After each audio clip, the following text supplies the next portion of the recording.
we need to jump into the kind of news that broke earlier this week, which is around Steam's new rule, which is Yeah, worrying a few creators. Do you want to read the new rule from Steam? absolutely. Here we go.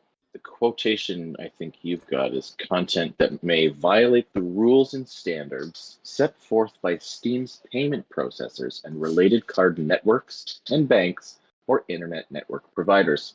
In particular, certain kinds of adult only content. Yeah, so Mastercard, Visa, and PayPal seem to be the main ones that are flexing their muscles. It's not the first time they've done this. They've done it a few times to some different platforms. Pornhub have been a recipient of this. So have OnlyFans, so have Fansly, and now Steam. And Steam and Valve have seemingly just rolled over to what Mastercard's demands are.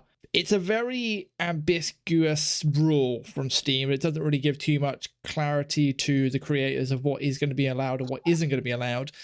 So you have to do a little bit of digging into the MasterCard's terms of service, and you have to go to Article 5.12.7, illegal or branding damaging transactions, to get any of idea of what they are on about. Do you want to read that one out as well, Billy? What they say here is a merchant must not submit to its acquirer and a customer must not submit to the interchange system any transaction that is illegal or in the sole discretion of the corporation may damage the goodwill of the corporation or reflect negatively on the marks. They qualify this by saying the corporation considers any of the following activities to be in violation of this rule. 1.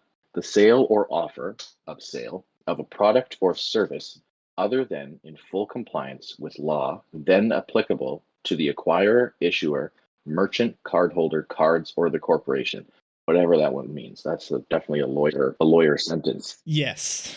Point 2 is where it gets a little bit more interesting, obviously, and specific to certain things, which is where you mentioned some developers and content creators might be a little bit more concerned here. So this is what they say for point 2. The sale of a product or service, including an image which is potentially offensive and lacks serious artistic value, such as, by way of example and not limitation, images of non-consensual sexual behavior, sexual exploitation of a minor, non-consensual mutilation of a person or body part, and bestiality, or any other material that the corporation deems unacceptable to sell in connection with a mark. The last line on point 2, any other material that the corporation deems unacceptable to sell in connection with a mark, is the most lawyery line there is. So they can just hit anything they want.